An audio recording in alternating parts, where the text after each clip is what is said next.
Hey, what's up you guys? Welcome to another video. Thanks for tuning in. So today we're going to be removing the side panels, the rear fender, and like the sissy bar thing in the back. We're going to remove all of those, we're going to paint them, and then hopefully reinstall them today as well. So stay tuned. Cheers.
Bring the funk back.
Okay, I wanted to show these off because I'm not going to be able to put them on in this video because the paint needs, I think, 7 days to cure.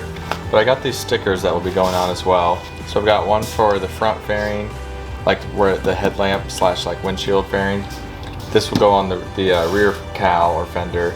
This is just an extra one. These are going to go on the side panels, which again, I won't be able to install these either because I need the paint to cure. But I'll show you, we'll do a little mock-up so you can get kind of gist of what I'm thinking here. So it's going to go on like this.